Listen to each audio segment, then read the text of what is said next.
So I saw this study, and it kind of broke my brain, where they asked men and women what bothers them more, their partner sleeping with someone else or their partner falling in love with someone else. Right, the classic evolutionary psychology framing. Let me guess. Men said the physical part, women said the emotional part. Exactly. And it wasn't even close. Like in one version of the study by David Buss, around 60% of men said sexual infidelity was worse, while 83% of women said emotional infidelity was worse. Wait, 83%? That's a massive skew. Huge! And this is where it gets interesting because it means men and women are literally walking around in relationships with different definitions of betrayal operating in the background. Okay, but I'd push back on how cleanly that splits, because I know plenty of men who'd be devastated if their partner fell in love with someone else, even if nothing physical happened. Oh, 100%. We're talking tendencies, not absolutes. But the tendency is real enough that it creates actual conflict in relationships. Fair. So what's the explanation? The EvoPsych crowd says it's about paternity certainty for men and resource security for women, right? Yeah, the argument is that men evolved to be more threatened by sexual infidelity because, in ancestral environments, if your partner sleeps with someone else, you might end up raising another man's child without knowing it. And women evolved to be more threatened by emotional infidelity, because if your partner emotionally bonds with someone else, he might redirect his resources, his protection, his investment, to that other person. Exactly. It's cold and clinical when you lay it out like that, but there's something to it. See, I'm skeptical of how much of that is actually hardwired versus just culturally reinforced. Like, we live in a society that has historically policed women's sexuality way more than men's. That's a good point.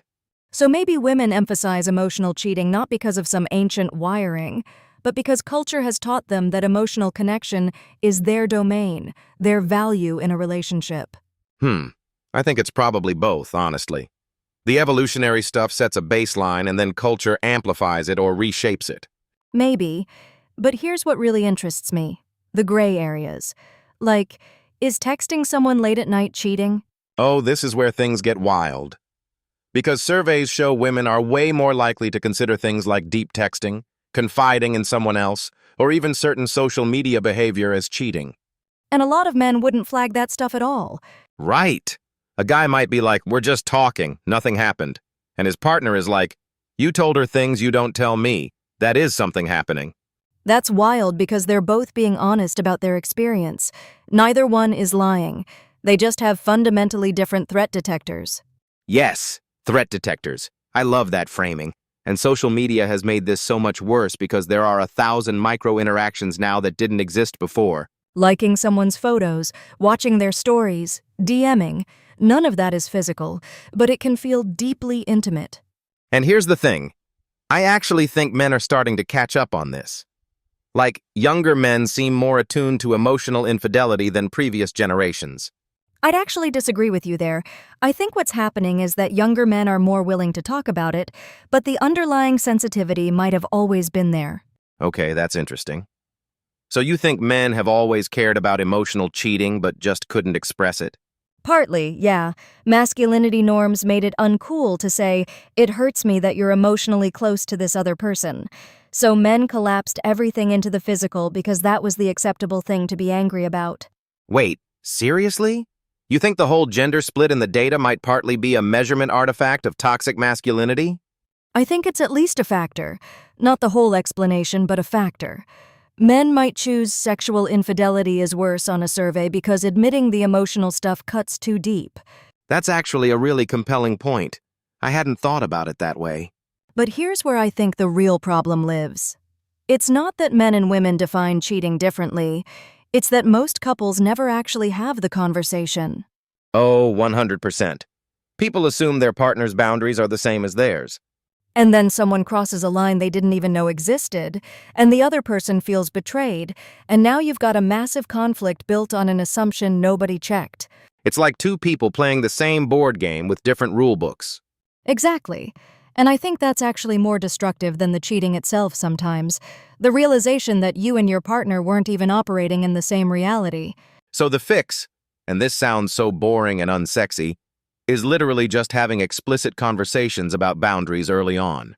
Right, but nobody does that because it feels like you're planning for failure. Like, hey, before we fall in love, let me list all the ways you could betray me. Ha! Yeah, it's a terrible second date topic, but maybe it shouldn't be? I mean, I'd argue it's a better conversation than whatever small talk you're making over appetizers. Okay, but here's my hot take. I actually think the gender gap on this is going to narrow significantly in the next generation. As gender roles get more fluid, so do the threat detectors. I think the gap narrows, but I don't think it disappears. There's something deep there, whether it's biological or deeply embedded cultural DNA, that's going to persist. Fair enough, I'll give you that. But the takeaway is the same either way, right? The definition of cheating isn't universal, it's personal. Yeah. And the most dangerous thing you can do in a relationship is assume your partner sees the lines in the same place you do. Because by the time you find out they don't, something's usually already broken. So talk about it. Awkwardly, over appetizers on the second date. Just talk about it.